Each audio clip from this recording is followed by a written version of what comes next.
aber dein toter Blick, der steht dir nicht. Du sagst, ich wirke leer und kalt und manchmal sogar alt, wenn ich von Dingen rede, die andere nicht verstehen, weil sie nicht mit meinen Augen sehen und auch nicht den Scheiß erleben, den ich erlebte. Verstehst du?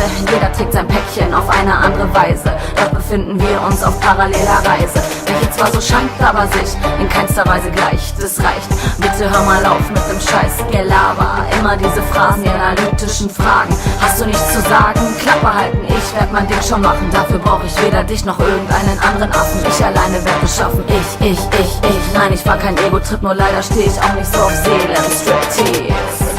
If you know what I mean. Nur weil ich sage, was ich denke, bin ich für euch der Freak. Aber mache ich mich dadurch unbeliebt? Nein, ich denke nicht. Lieber scheiß und ehrlich als verlogen und nett. Und was kann ich dafür, dass du zu fett bist, etwas zu viel ist? Ich hingegen schlank bin, du dich damit mir misst, dadurch frustriert bist und an einen Distrack gegen mich schreibst. Das ist schon ziemlich dreist. Red mit meiner Hand, mein Gesicht hört dir nicht zu. Bin absolut nicht Multitasking, spiele grad so Doku. Höre nichts außer Mu.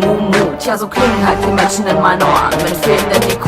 Die Laute einer Kuh oder die einer Katze mit komischen Geschmatze. Und dann zieht ihr dabei auch noch diese dämlichen Fratzen gedamaged. Bei sowas kann man doch nur ausrasten. Jeden Tag die gleichen Spassen, die sich in mein Leben mischen, die mich weder kennen, noch wissen, wie ich wirklich bin. Bla bla bla bla, man scheiß auf euer Gelaber. Ihr seid das System und ich bin der Trojaner. Was mich richtig nervt, ist das Gezicke über WhatsApp. Hey, du warst doch online, wieso schreibst du mir dann nicht back? Bin ich dir egal, bin ich nur Abfall? Oder wieso schmeißt du mich einfach so weg? Dieser verdammte Online-Dreck. Ich muss mir diesen Stress nicht geben, habe noch ein echtes Leben. Wir können doch auch persönlich reden. Ich nutze es zwar auch und schreibe auch mal zurück, aber dieser ewige Smalltalk macht mich echt verrückt. Wer mit Problemtalk erdrückt mit Komplimenten wirklich. Kommt es heutzutage dann wirklich darauf an, wer von uns die meisten Tasten drückt?